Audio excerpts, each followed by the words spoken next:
এই দেখবেন মসজিদে জুমার নামাজে অনেক মুসল্লি আছে, সামনের কাতারে নামাজ পড়ে, কিন্তু উনি এর সামনের কাতারের থেকে উঠা বিড়ি খায়।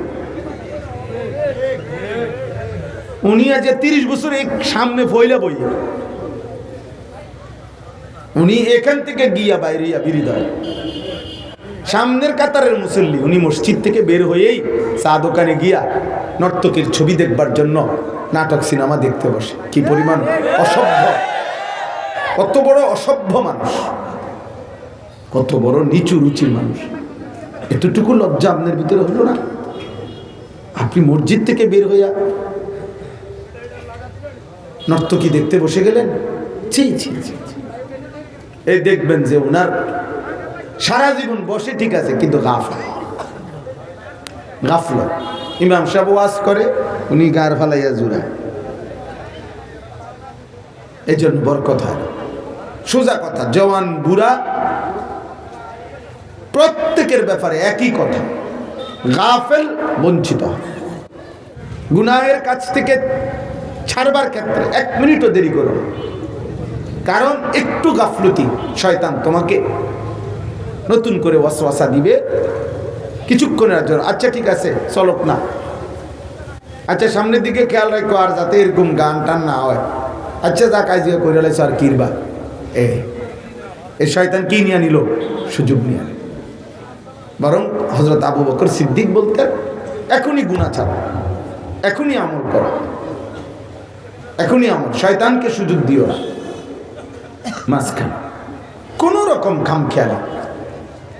আখিরাতের ইলম, আসমানি ইলম, কোরআন সুন্নাহর ইলম গাফিল মানুষের হয় না, হয় না, কোনোদিনও হয় না। ইকতারাবা লিন-নাস হিসাবুহুম ওয়া হুম ফি গাফলাতিন মুরিদুন।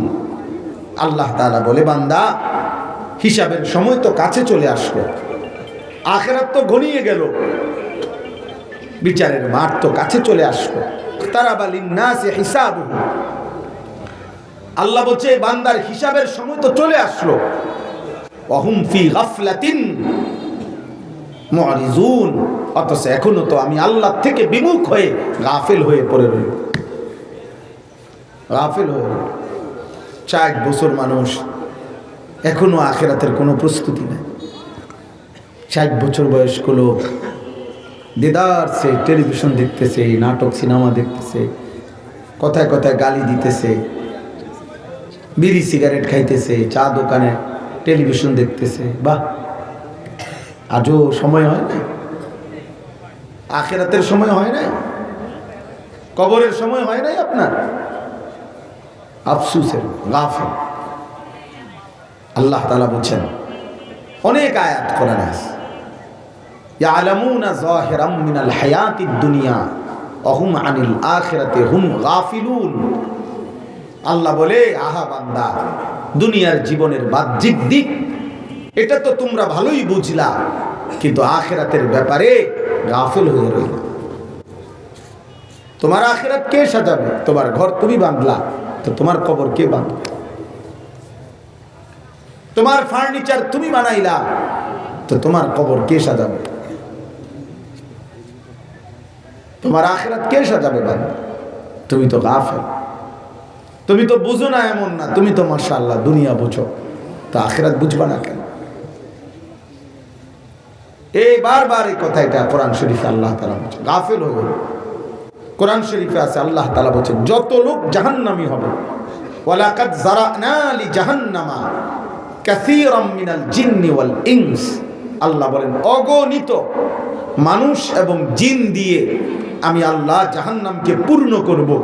এই যত লোককে দিয়ে আল্লাহ জাহান্নাম পূর্ণ করবে, আল্লাহ নিজেই বলছেন তাদের পরিচয়। ওই আয়াতের শেষ কথা হলো, উলাইকা হুমুল গাফিলুন, তারা মূলত গাফিল।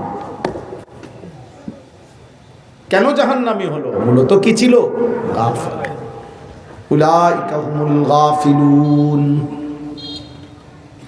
গাফিল।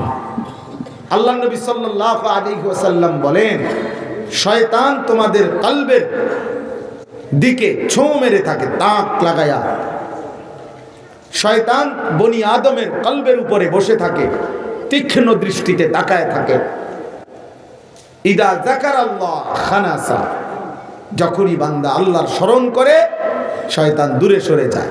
ওয়া ইজা গাফালা, এই যে গাফালা, যখনই সে গাফেল হয়, ওয়াসওয়াসা, গুনাহের কুমন্ত্রণা দিতে থাকে।